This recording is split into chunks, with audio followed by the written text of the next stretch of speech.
Muito obrigado, pastor. O senhor deu uma exagerada, uma caminhada grande, né? Sem querer, mas o senhor é muito bondoso, muito amoroso, não é? E eu agradeço ao pastor Israel Belo de Azevedo. O pastor Israel Belo de Azevedo é essa sumidade que os irmãos conhecem, um professor, abençoador, pastor que mora no coração de todos nós. E quantas gerações já passaram pelas suas mãos ali, como diretor do Seminário do Sul, como professor do Seminário do Sul, como pastor, e tem sido uma bênção na minha vida. Eu agradeço a Deus o privilégio em aqui estar, participando desses 87 anos de organização da Igreja Batista Itacuruçá, ouvindo tanta coisa boa, tanta história, batismos na ocasião de celebração do aniversário. Isso é uma alegria muito grande, coisa boa demais, quantos testemunhos bons. Eu agradeço a Deus, agradeço à igreja, agradeço ao pastor Israel o convite por aqui estar, me concedendo o privilégio de compartilhar a palavra do Senhor com os irmãos nessa ocasião. Vendo gente tão querida, revendo o querido pastor Alcenir, encontrei o pastor Joel agora há pouco, quando saiu, não é? Pastor Genivaldo, alguns outros colegas aí, não é? E agora, nesse segundo culto, me dá a alegria de estar aqui. Deus é o responsável soberano por eu estar aqui, o pastor Israel e a igreja de Itacuruçá, responsáveis pastorais em eu estar aqui. O responsável genético, natalício de hoje está aqui, também está aqui. Meu pai está ali, né? Ele mora aqui perto, veio aqui, seu Zacarias Flor de Araújo está ali em pé, uma alegria muito grande estar aqui junto com meu pai, não é? 82 anos de vida aí, forte, valoroso, vigoroso, também paraibano, não é? De nascença, lá de Campina Grande, e tão paraibano quanto eu também, pastor Israel. Só vê o meu sotaque paraibano como é, né? E eu estou aqui com a minha esposa Sara e com as minhas crianças também, Sara mato-grossense, rondinopolitana. Como disse no início, não é? Uma rondinopolitana, mato-grossense, filha de um goiano com mineiro, casado com um paraibano, criado no Rio de Janeiro, filho de paraibano com carioca, com duas filhas fluminenses, e a gente se entende muito bem nessa nossa miscelânea de tantos estados aqui, não é? Se você puder, abra sua Bíblia no Evangelho de João, capítulo 9, vamos estar lendo de versículos 1 a 11. No primeiro momento que o Senhor nos permitiu ter o privilégio de expor a palavra aos irmãos, nós pensamos sobre a questão de João, capítulo de número 5, no primeiro tempo. Nesse momento vamos pensar em João 9, mergulhar em João 9, para estarmos pensando sobre as relações entre teologia e avivamento.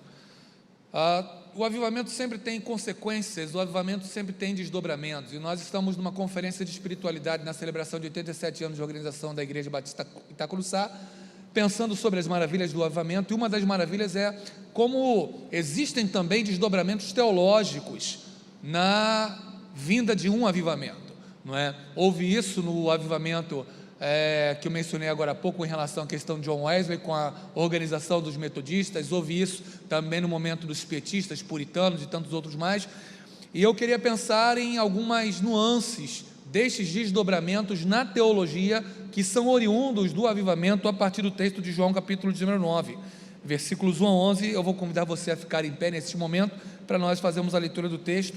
Minha versão é revista e corrigida de Almeida, você pode observar o texto na sua versão que aí está, onde diz assim, o Evangelho de João capítulo 9, versículos 1 a 11. E passando Jesus viu um homem cego de nascença, e os seus discípulos lhe perguntaram dizendo: Rabi, quem pecou, este ou seus pais, para que nascesse cego? Jesus respondeu: nem ele pecou, nem seus pais, mas foi assim para que se manifestem nele as obras de Deus. Convém que eu faça as obras daquele que me enviou enquanto é dia. A noite vem quando ninguém pode trabalhar. Enquanto estou no mundo, sou a luz do mundo. Tendo dito isto, cuspiu na terra, e com a saliva fez lodo e untou com lodo os olhos do céu. E disse-lhe: vai, lava-te no tanque de Siloé, que significa o enviado. Foi, pois, lavou-se e voltou vendo. Então os vizinhos e aqueles que dantes tinham visto que era cego diziam: não é este aquele que estava sentado e mendigava? Uns diziam: é esse. Outros diziam: parece-se com ele. Ele dizia: sou eu. Diziam-lhe, pois, como se te abriram os olhos? Ele respondeu e disse: o homem chamado Jesus fez lodo e untou-me os olhos e disse-me: vai ao tanque de Siloé e lava-te. Então fui, lavei-me e vi. Deus abençoe nossas vidas com a sua santa e inesgotável palavra. Você pode se sentar nesse momento? Mais à frente, questionado um pouquinho mais, o cego o cego ele traz uma expressão no versículo 25 e diz, eu era cego e agora eu vejo. Estou mencionando isso para justificar o título da mensagem, que é justamente o que está exposto. Eu era cego e agora eu vejo, e pensando sobre a maravilha da relação entre teologia e avivamento. Eu quero introduzir essa mensagem pensando num homem cego na mitologia grega, e a partir desse homem cego na mitologia grega, trazer um contexto do texto, depois do contexto do texto da afirmação central, pensar em 3 relações entre teologia e avivamento, para então tecer uma conclusão. É o caminho que eu pretendo seguir essa manhã, se Deus assim permitir. A mitologia grega, irmãos, ela prestou muitos serviços e muitos favores para a forma de pensar da humanidade durante muito tempo. Eu tive o privilégio de cursar a primeira disciplina no mestrado em teologia do Seminário do Sul, quando havia. Do mestrado foi aluno do pastor Israel Belo de Azevedo, em epistemologia, e alguns tópicos em comunicação, e como aquilo foi proveitoso para mim. E na epistemologia a gente vê a linha da história do pensamento. O pastor Israel também doutor em história, e nessa linha de história de pensamento a gente observa lá atrás que os homens tentavam explicar as coisas por meio de mitos, o mito como a representação da realidade. Para nós hoje é um pouco estranho perceber isso e entender isso, mas na antiguidade não era assim. O mito era uma representação da realidade, mas quando você estuda os mitos gregos, você fica surpreso com a inteligência e a engenhosidade que eram formados os mitos. Um dos que mais me chama a atenção, e talvez há muita gente aqui, é o mito de Édipo. Édipo, ele nasce, e o seu pai, Laio, sua mãe Jocasta, recebem uma profecia: o filho que nasceu de você, ele vai matá-lo, ele vai matar o pai e ele vai casar com a sua mãe. Então, Laio, ele dá o seu filho para ser morto. Édipo não é morto, ele é levado para ser criado pelo rei de uma outra cidade-estado. Ele é criado com todo amor e com todo carinho, crendo peremptoriamente que ela é filho daquele rei. Lá pelas tantas, Édipo vai consultar o oráculo de Delfos, e quando ele vai consultar o oráculo de Delfos, a profecia é repetida: você vai matar o seu pai e você vai casar com a sua mãe. O que Édipo faz? Édipo foge. Ele volta para a cidade de origem. Quando ele vai voltar para a sua cidade de origem, para tentar fugir da profecia, que diz que mataria o seu pai e casaria com a sua mãe, ele se depara com Laio, seu verdadeiro pai, mas ele não sabe. Ele fala para Laio sair da frente, Laio não sai, Laio quer que Édipo saia da frente, entram em luta corporal. Édipo acaba matando Laio. Primeira parte da profecia cumprida, e Édipo não sabia. Ele chega na cidade grega. Quando ele chega na cidade grega, o monstro Esfinge está ali, impondo duro flagelo àquela cidade, aquele monstro com aquela cabeça estranha, aquele corpo leonino e com uma voracidade grande, e diz: só deixo você entrar na cidade se você me disser a resposta do enigma. Devorei todo mundo que não acertou a resposta do enigma. Qual é o enigma? O enigma eu quero saber o que é que quando é novo tem 4 patas, quando em outro momento, à tarde, tem 2 patas, e quando à noite ele já tem 3 patas, tem 3 pernas. Então, de manhã, o que é que tem 4 pernas, de tarde, o que é que tem 2 pernas, e de noite, o que é que tem 3 pernas. Édipo disse: você está falando sobre o ser humano. Quando ele é jovem, quando ele é novo, quando ele é neném, ele engatinha. Quando ele é adulto, ele anda em 2 pernas. Quando ele é idoso, ele precisa de uma bengala, tem as 3 pernas. Ele decifra o enigma da esfinge. A esfinge não aceita aquilo, ela vai e se precipita no despenhadeiro, e tem ali o seu fim. Édipo entra na cidade, ele é aclamado, ele liberta a cidade do monstro, da esfinge. Laio não aparece mais. O que fazem? Tem a princesa, tem a rainha, a Jocasta, e colocam Édipo para casar com a Jocasta. A tragédia está completa, que Sófocles escreve com grande propriedade. Então Édipo matou seu pai, e Édipo casou com a sua mãe. Ele não sabe, tem filhos com ela, e a cidade entra em flagelo de deuses e ira de deuses, e Édipo vai procurar o porquê daquilo, por que tanto flagelo, por que tanta ira, e Tiresias, um adivinho, profeta, que era cego, ao encontro de Édipo diz: você cumpriu uma profecia que era para você. Você matou seu pai. Quando? Laio era o seu verdadeiro pai. Você casou com a sua mãe. Quando? Jocasta é a sua verdadeira mãe genética, e você não sabe. Édipo fura os olhos, porque ele entende que se com os olhos ele não conseguia ver, quem sabe que com o furar dos seus olhos ele pudesse enxergar um pouco mais, já que Tiresias era cego e sem olhos ele conseguia ter um pouco mais de sabedoria do que Édipo. A mitologia grega que conta um pouco da cegueira, e tem tantas lições dessa mitologia grega, mas a gente não vai tirar. O nosso assunto aqui não é mitologia, é só pavimentação no caminho de um outro cego da mitologia, não é? E a gente pega esse mito de Édipo emprestado, pode trazer tantas aplicações à nossa vida, mas só quero puxá-lo para tentar introduzir a história de um outro cego, esse cego de nascença, que também não enxergava bem, que também não enxergava Jesus ali, mas o texto começa dizendo, introduzindo diferente, no capítulo 9, versículo de número 1, e passando Jesus, viu um cego de nascença.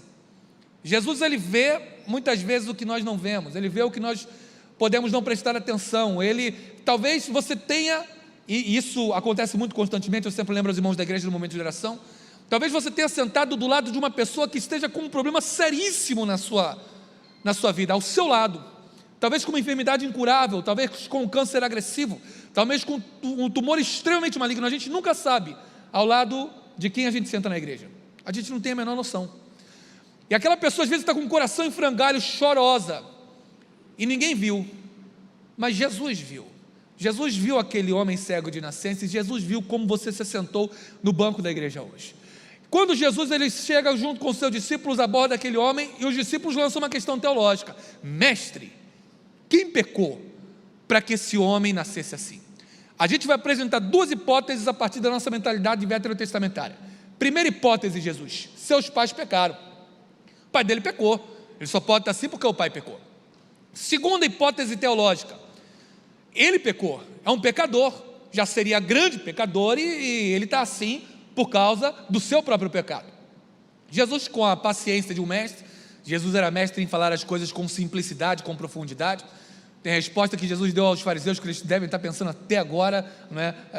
Mestre, diz para a gente aí se é lícito a gente fazer uma determinada coisa. Ele diz: olha, eu vou dizer para vocês, mas faz o seguinte, eu respondo a sua se você responder a mim. O batismo de João é do céu dos homens. Se a gente disser que é do céu, ele vai perguntar por que vocês não acreditam. Se a gente disser que é dos homens, a gente está com medo, porque o pessoal tem João como profeta, então vão matar a gente. Jesus a gente não sabe, vocês não responderem a mim, eu não vou responder a de vocês também. E os fariseus devem estar pensando nisso até agora. Então, feita a digressão, fechado parênteses, a gente volta para Jesus e vai trazer outra hipótese para os discípulos. Olha, essa enfermidade está nele, não é por causa do pecado dele e dos seus pais, mas para que nele se manifestem as obras de Deus. E aí o que Jesus faz? Ele tem a via C, eles têm a via A e a via B, então Jesus entra com uma terceira via teológica. Ele cospe no chão, faz lodo, coloca nos olhos daquele cego. Aí vou apenas compartilhar com você uma impressão minha, você não precisa crer nisso, porque é a ótica como eu vejo o texto à luz do que se chama analogia das escrituras, né? Há um princípio da reforma que é as escrituras, suas intérpretes, as escrituras são suas próprias intérpretes, a analogia das escrituras, um texto analisado à luz dos demais. Quando eu penso em Levítico, que menciona que quando o filho ele amaldiçoou o seu pai pode cuspir no rosto e amaldiçoá-lo, considerado como maldito por causa daquilo que ele fez. E quando eu penso na maldição da terra, quando Deus diz lá: Adão, maldita é a terra por tua causa, e quando eu vejo Jesus cuspir na terra e pegar ela e colocar nos olhos do cego, a minha leitura é que Jesus nunca deixa ninguém sem resposta, e ele dá uma resposta teológica aos meninos nisso. Quando ele cospe na terra, há um implícito da questão da maldição sobre Adão: maldita é a terra por tua causa, e ele pega e coloca nos olhos do cego, como que dizendo: essa enfermidade não é nele nem dos seus pais, é uma enfermidade congênita, é uma coisa natural que vem por causa do pecado da humanidade, porque a humanidade está em deterioração desde o momento, a partir do momento que nós nascemos, começamos a morrer por causa do pecado da humanidade, mas até sobre as enfermidades congênitas eu tenho poder e posso curá-la. Então ele cura o homem e libera ele. Jesus não costuma deixar ninguém sem resposta, a não ser que ele deseje. Talvez você diga: pastor, mas quando Pilatos pergunta para Jesus: que é a verdade? O que é a verdade? Jesus não responde. Jesus não responde para Pilatos. Mas por que Jesus não responde para Pilatos o que é a verdade? Quando os discípulos não perguntam o que é a verdade, Jesus diz: eu sou o caminho, a verdade e a vida. Porque quando a verdade ela está encarnada diante de você, dos seus olhos, e você não quer acreditar, nada do que você disser vai aproveitar. Então a verdade encarnada estava diante de Pilatos, que era Jesus. Nada do que Jesus dissesse ia aproveitar, porque se ele não quer acreditar na verdade encarnada, ele não acreditaria em mais qualquer outra coisa. O que é a verdade? A verdade é aquilo que é. O Dostoiévski, na terceira carta, a baronesa von Vizini, não é? A verdade é Jesus, e Jesus é a verdade. O dia em que a verdade não estiver com Jesus, eu fico com Jesus, porque a verdade é abstrata, mas Jesus é concreto. Então Jesus não é uma verdade teorética, abstrata. Jesus é a verdade encarnada. João 9,25. Uma coisa eu sei, eu era cego e agora eu vejo. Nós éramos cegos e agora nós vemos. Então Jesus apresenta a resposta para os discípulos, cura o menino, ele vai lavar-se no tanque de Siloé, que significa o enviado, e os fariseus o apertam e falam: que história é essa de você ter sido cego e agora ser curado? É interessantíssimo, os fariseus não se alegram de jeito nenhum, não é? O homem era cego, foi curado. Chama os pais dele, ele era cego mesmo, é esse teu filho? Foi curado, tem idade, pergunte a ele. Os pais também se abstêm. E aí, é você que era cego e foi curado? Era. O que você diz do homem que curou você? Não sei, mas uma coisa eu sei, eu era cego e agora eu vejo. E aí daqui a pouco o discípulo ele vai desenvolver, é interessante, ele vai fazer algum tipo de teologia, ele passa da teologia da experiência, que eu era cego, agora eu vejo, ele parte para um tipo de teologia leiga. No versículo de número 31, ele vai dizer: nós sabemos que Deus não ouve pecadores, mas se alguém é temente a Deus e faz a sua vontade, a esse ouve. Ele começa a teologizar um pouco mais. Olha, Deus não ouve pecador, mas se alguém teme e faz a vontade dele, esse ouve. Então esse homem deve ser temente a Deus, porque ele pediu e Deus me curou. E aí os fariseus têm uma explosão de ira, um acesso de raiva. Falam: você quer ensinar para a gente? Vai embora. E aí termina o texto. É interessante aquela turma, né? Mergulhava na lei, estudava bastante, mas só que o pessoal não queria ser orientado por ele. A partir disso, a partir do texto bíblico, daquilo que o texto diz, eu consigo perceber algumas relações entre teologia e avivamento que eu acho que podem ser salutares para nós, pensando nessa maravilha do avivamento. Antes disso, eu quero tentar apontar uma afirmação central. Pode passar, por gentileza. No Brasil e no mundo evangélico, a teologia tem sido significativamente influenciada pelos movimentos dos grandes avivamentos. Richard Lintz traz isso. Um excelente livro publicado agora pela Edições Vida Nova, a Teologia Evangélica, muito interessante. Ele analisa um pouco das histórias do avivamento e da teologia e mostra como a teologia brasileira tem sido influenciada também pela história dos avivamentos. A parte dos excessos, que relações podem ser vistas entre teologia e avivamento? Uma teologia sólida pode surgir, não é certeza, mas ela pode surgir como fruto de um avivamento saudável.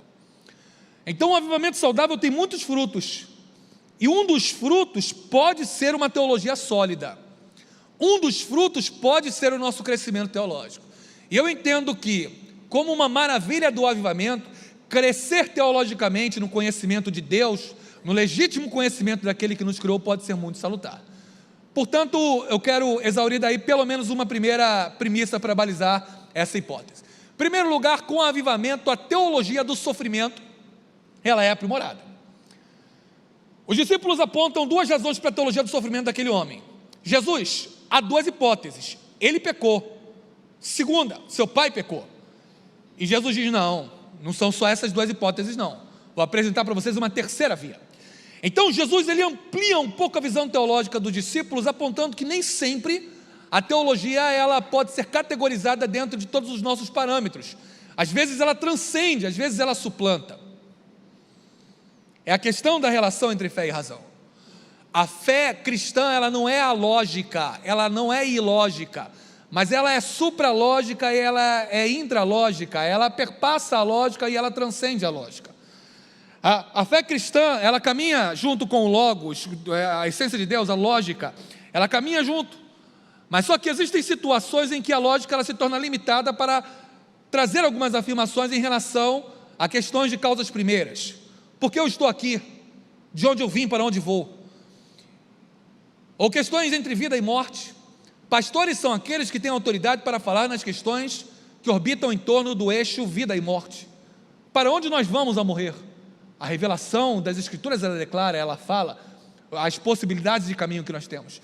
Então, quando nós pensamos nisso, fé e razão caminham juntas, mas às vezes a razão se torna limitada para explicar alguma coisa. Por isso que a fé ela não é alógica nem ilógica, ela perpassa a lógica, mas ela transcende a lógica, porque ela é intralógica, mas ela é supralógica, ela vai um pouco além. Onde foi criado o ser humano? Do pó da terra? A química observa e percebe que os mesmos elementos químicos que tem no barro também tem no ser humano. Isso é lógica, isso é razão. Mas por que esse ser humano foi criado?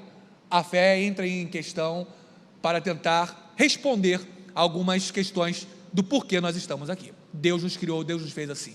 Então, quando nós pensamos na relação entre teologia e fé, nós podemos entender que a teologia ela pode ser aprimorada, e nesse caso específico, a do sofrimento. Jesus ele traz uma outra via para responder às questões. E como o sofrimento traz problemas da contemporaneidade? Você vai ver tantas tentativas de resposta do sofrimento. O sofrimento não era para existir, o sofrimento é a maldição de Deus, dizem alguns ao longo da história. Muitas vezes se esquecem de uma obra-prima da filosofia. Severino Boécio, quando em 524 escreve na transição da teologia antiga para a teologia medieval, sobre a consolação da filosofia. É interessante, Severino Boécio estava preso, e ele escreve uma obra como se a filosofia viesse visitá-lo, dizendo os porquês do seu sofrimento. É uma obra profundíssima, mas esquecida na contemporaneidade.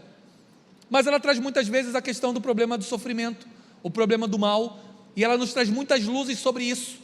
Então a teologia ela pode nos ajudar a responder melhor, obviamente quando nos aclara o entendimento, pode nos ajudar a responder um pouco melhor questões como teologia do sofrimento ou algumas questões mais. Em 2012 eu fui convidado para organizar um trabalho pela Igreja Batista Central de Nova Pavuna, em Bittenheim. Bittenheim é um dos municípios de Stuttgart, um dos 5 estados, uma cidade dos 5 estados da Alemanha, de Baden-Württemberg. E fui para a Gemeindemission von Bittenheim, e as nossas evangelizações elas aconteciam dentro das Bahnhofs, das estações de trem. Quando eu cheguei, estava fazendo 5 graus, positivo. O pessoal me disse: pastor, acostuma que está quente. Falei: irmão, você está brincando, né? O senhor vai ver. Vai passando tempo, pastor, já passando tempo. Menos 5, menos 10, menos 15. Tinha um dia que eu tinha que visitar alguém em Berlim, menos 26,5. Irmão, se tranca no freezer, fica ali trancado, que é mais quente do que em alguns momentos na Alemanha. Onde é que a gente evangelizava? Nas Bahnhofs, as estações de trem. Por quê? O trem passa em cima, a Bahnhof fica muitas vezes embaixo, ali como um grande shopping. Você fica esperando. Alemão é pontual. Se o trem vai passar 4h34, você sobe. E 4h34 ele vai passar, pontualmente, meticulosamente. Então a gente evangelizava embaixo, porque todo mundo esperava o trem embaixo, quando época de frio, e subia depois quando o trem ia passar. Numa daquelas evangelizações, havia uns meninos ali, cercados pela Polizei. Eles estavam ingerindo algumas substâncias extremamente suspeitas, além de muita bebida alcoólica acima do permitido ali, naquele momento em Bittenheim, na Alemanha. E aí nós fomos evangelizar, demos o folheto para um, para outro, para outro, para outro. Daqui a pouco um parou e falou: você é pastor? Eu falei: sou. Onde é que é a sua igreja? Minha igreja é ali, no cantinho de Bittenheim, tal. Olha, eu vou lá na sua igreja e vou levar minha turma toda. Um adolescentezinho, seus 14, 15 anos. Mas eu vou levar, se o senhor responder a minha pergunta. Trato feito? Trato feito. Então, faz a pergunta e se eu responder, você vai na igreja. Se Deus é bom, por que Ele mata as crianças de fome na África? É muito boa a sua pergunta, muito interessante. Aí o que o pastor faz? O pastor ganha um tempo técnico, né? Enquanto Deus manda a resposta, mas você ganha um tempo técnico, né? Ele prometeu que ia falar por nós, mas você dá o espaço para ele falar, para ele agir. Então, está combinado. Se eu responder, você vai. Perfeito, você sabe onde é que é Bittenheim, né? Perfeito, olha só. Você está colocando em Deus uma culpa que é sua. Você está dizendo que Deus é mau porque mata as crianças da África de fome, quando na realidade não é assim. Se Deus é bom porque Ele mata as crianças de fome da África.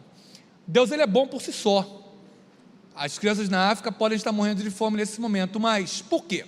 Não é porque Deus é mau, é porque você é mau.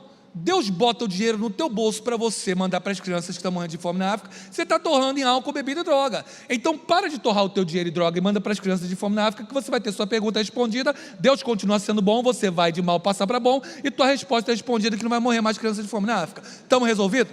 Amanhã você vai comigo na igreja? Ele olhou e o menino estava lá, e foi ele junto com a turma lá. É claro que é uma coisa jocosa, é uma coisa razoavelmente simplória, mas às vezes a gente coloca para Deus algumas culpas que são nossas, algumas coisas que são nossas, irmãos. Ele está fazendo um questionamento de Deus de alguma coisa que ele não está envolvido na tentativa de solução da questão. Quando Deus entra na nossa vida e faz a diferença, o nosso espectro aumenta. Que lindo é ver a Igreja Batista Itacuruçá, por meio de seus membros, se envolvendo com a causa dos refugiados afegãos. Que lindo é ver tanta obra, como mencionou agora há pouco o pastor Alcinei, de irmãs de Itacuruçá que foram atender necessidades de seminaristas. há tempos idos do Seminário do Sul. Por quê? Porque quando vem um avivamento, a nossa visão é ampliada, seja da teologia do sofrimento, seja de outras teologias. Mas há um segundo motivo, uma segunda relação entre ciência, entre teologia e avivamento. O avivamento aclara questões teológicas que antes, muitas vezes, não eram tão bem compreendidas. Antes eram mal compreendidas. Os meninos, eles não entendem os discípulos não entendem por que o menino era cego, por que aquele rapaz era cego. Eles não conseguem ter essa compreensão da cegueira do moço. Na Bíblia, em Atos 28, citando a profecia de Isaías, entendimento está ligado ao coração. Piper tem um excelente livro sobre isso.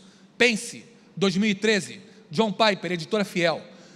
E Piper, ele trabalha muito a questão de que o nosso entendimento, ele é muito atrelado ao coração.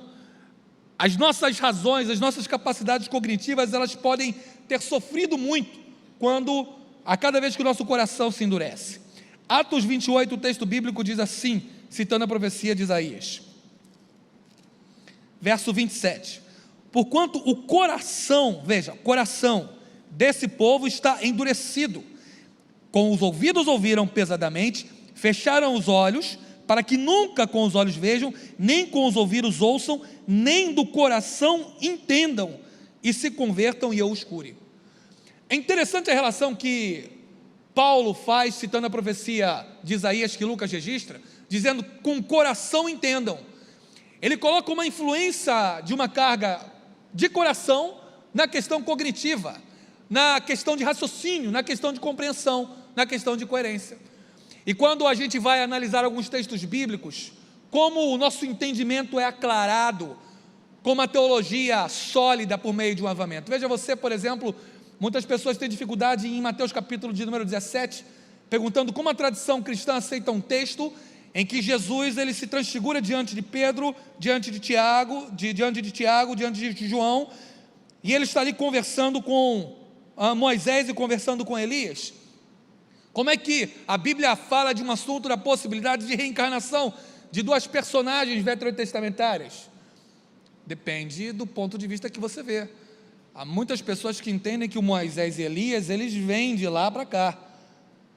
Mas quando Jesus ele é transfigurado, o termo grego interessante é metamorfosim, ele muda de forma, aquele termo que ali na nossa Bíblia é chamado de transfigurou-se aos seus olhos, não é?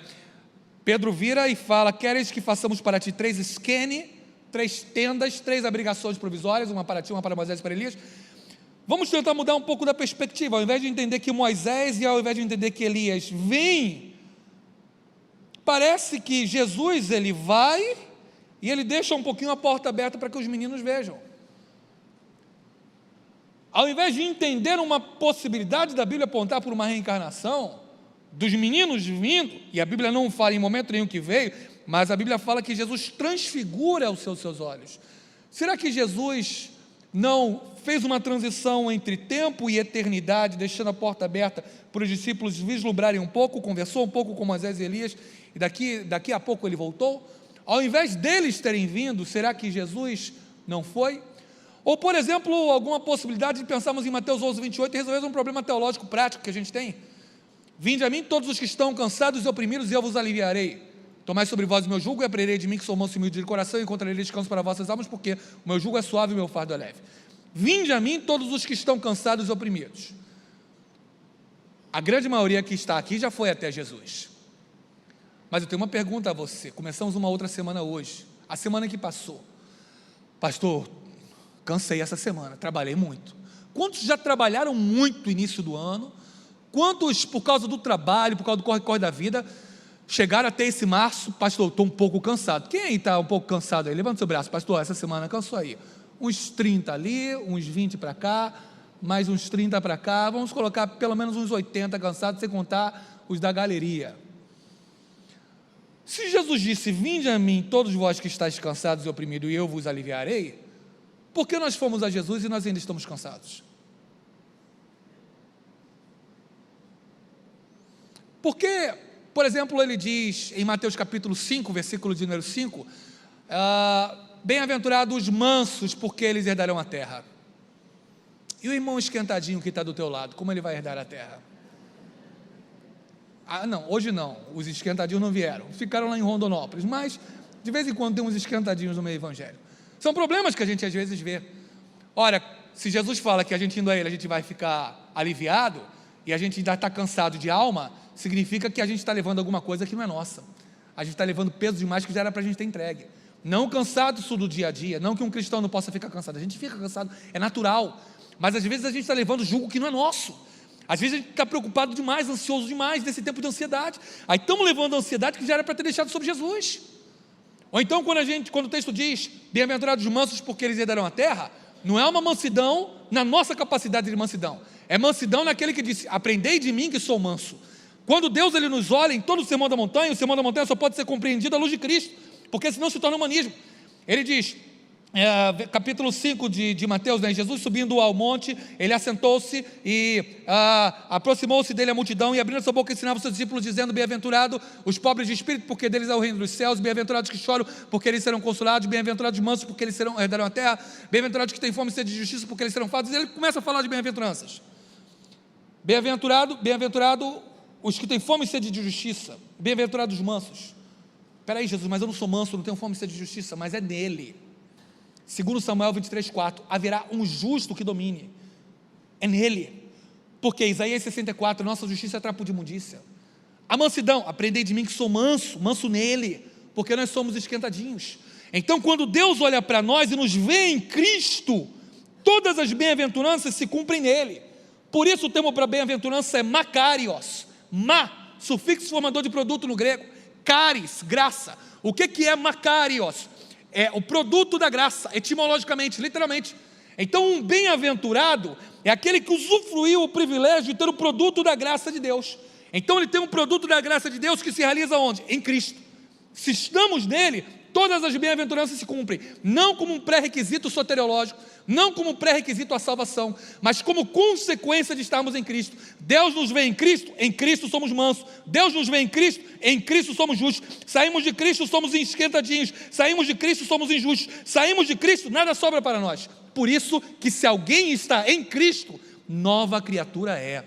As coisas velhas já passaram e tudo se fez novo. Então quando pensamos a teologia, à luz do avivamento, muitas coisas se aclaram. Precisamos estar nele, é sempre ele, é tudo para ele, é Jesus que é o Senhor de nossas vidas, e o avivamento nos traz novamente esse enfoque em Jesus, e a nossa teologia cristocêntrica é aclarada cada vez que a gente mergulha em Deus e ele aviva o nosso coração e a nossa alma. Eu me lembro de uma experiência que menciono ela e vou para o terceiro ponto, quando na faculdade, fiz letras aqui na UFRJ, português e grego em 2007 e 2010, e lá no final de uma aula de linguística, a amiga virou para mim e falou, Henrique, você me manda a matéria por e-mail? Falei, mando sim, anota aí meu e-mail, me manda um e-mail que eu te envio a matéria. Qual é o seu e-mail? Meu e-mail é pastorhenrique@uol.com.br. Qual é o seu e-mail? pastorhenrique@uol.com.br. Pastor? Pô, mas você é tão legal e você é pastor? Eu não entendi nada, pastor Israel. O pastor não pode ser legal, né? Que história é essa? Eu olhei, mas que é isso? Qual é o problema? Não quis te ofender. Mas, poxa, por que você é pastor? Por que você é crente? Falei, não, olha só, eu vou te responder. Só que a pergunta não está organizada corretamente. A pergunta não é porque eu sou pastor, nem porque eu sou crente. Adão foi criado crente, Eva foi criado crente. Ser crente vem no chip. Todo mundo tem que ser crente. O problema é que Adão se afastou, Adão arrumou ideia e se afastou, Eva se afastou, e a humanidade se afastou. Então eu estou fazendo o que é intrínseco, eu estou sendo crente porque é intrínseco. Agostinho, não é? A alma do homem anda inquieta até encontrar um descanso em Deus. Plutarco, já encontraram um povo sem muralhas e cidades sem fortificações, mas um povo sem o sentimento da existência de Deus nunca foi encontrado. Dostoiévski, todo homem tem um vazio dentro de si que é do tamanho de Deus, e só Deus pode preencher esse vazio. Então eu estou fazendo o que é natural, ser crente é natural, então por isso que eu sou crente. Agora eu quero saber por que você não é crente, se ser crente é tão natural. Por que você ainda não é crente, hein? Você sabe que eu não sei? Então vem aqui que eu vou conversar com você. 2 Timóteo 1,12, eu sei em quem tenho crido. Nós sabemos em quem tenho crido. Eu sei porque sou crente, eu sei porque sou pastor, eu sei porque sou evangélico, eu sei porque sou embaixador do rei. E aí vem a parte carioca, eu sei porque eu sou flamenguista, mas só que isso causa controvérsia e é melhor a gente não tocar no assunto, né? Não está em alta, está em baixa. Terceiro e último lugar para a gente caminhar para a nossa finalização. Com o avivamento, a teologia ela deve deixar o laboratório de mineralogia para visitar as montanhas. Ali eu pego o termo emprestado de Helmut Tillich, no seu excelente livro, um opúsculo, mas bom demais, Conselhos a Jovens Pastores e Teólogos, onde ele fala que nós temos que sair um pouquinho da mineralogia, ir para as montanhas, ter uma teologia de prática, mais experiencial. Kelly Kepke diz: um dos grandes perigos na teologia é tornar a nossa fé algo que se discute, em vez de algo que nos mova.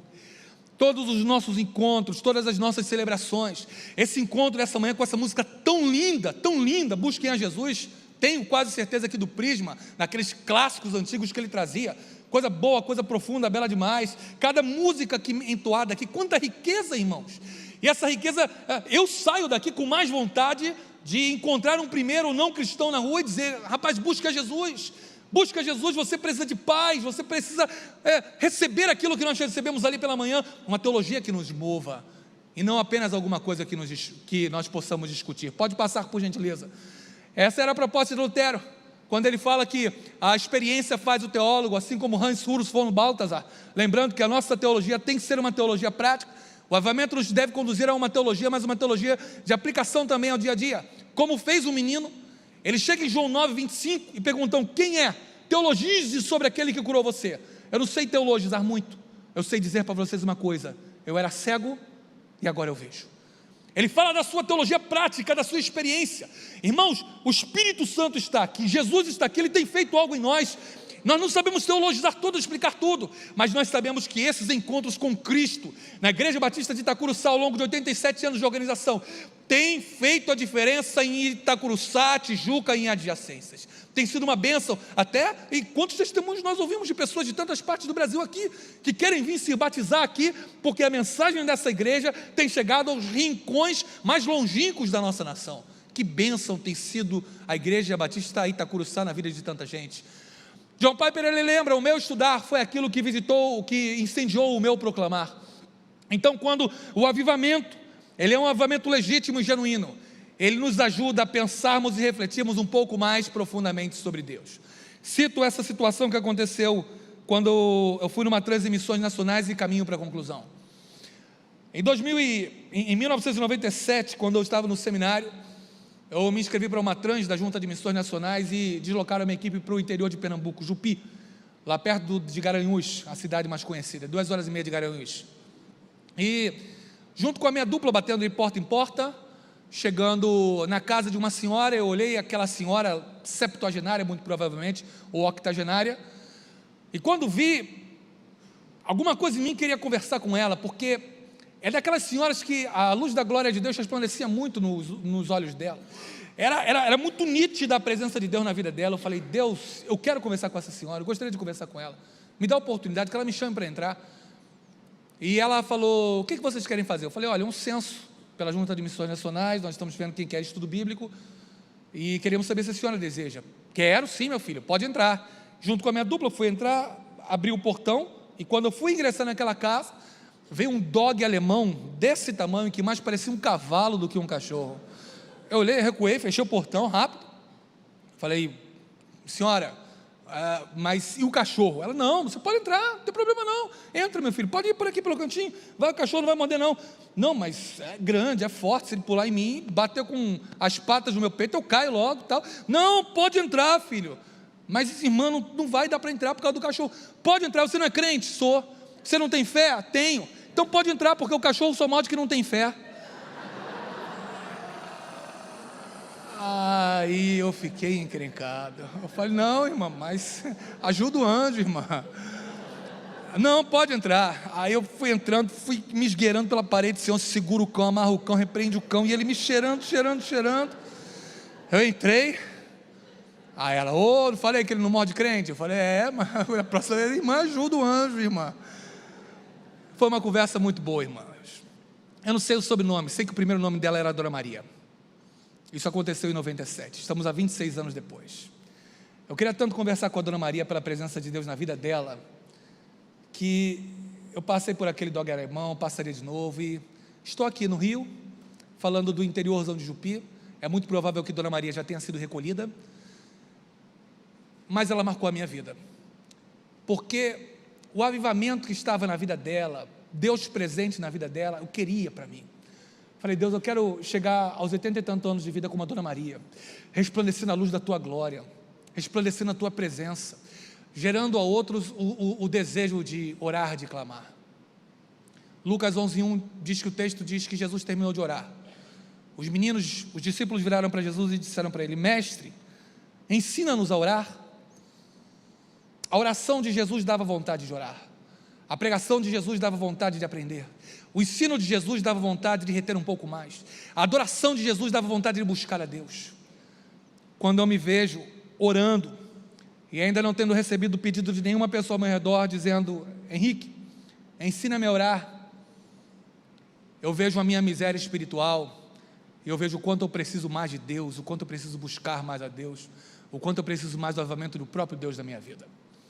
Eu acredito que, mergulhando mais em Deus, e com o avivamento dele na minha vida, eu posso ampliar um pouco mais do conhecimento que ele tem para entregar das profundezas dele para a minha vida, para me levar a horizontes nunca antes vistos e navegados espiritualmente nele, e poder transmitir isso para outras pessoas mais e mais e mais. Conclusão que eu chego de tudo isso é, puxando uma frase de McGrath, quando McGrath diz: teologia, ela realiza bem o seu trabalho quando ela nos deixa de joelhos, adorando o mistério que está no coração da fé cristã. Se há uma relação entre teologia e avivamento que nós precisamos buscar, é aprofundarmos mais no avivamento de Deus, para que o nosso conhecimento sobre Deus, não apenas cognitivo, mas um conhecimento de vida nele, um conhecimento empírico, um conhecimento experiencial, mude a nossa vida, a ponto de fazer com que todas as nossas ações, todos os nossos quereres, todo o nosso pensar, falar e agir, sempre leve Deus em conta da nossa vida como centro das nossas decisões. E fazendo assim, estaremos experimentando maravilhas do avivamento na nossa vida, em nome de Jesus. Deus te abençoe, bom domingo.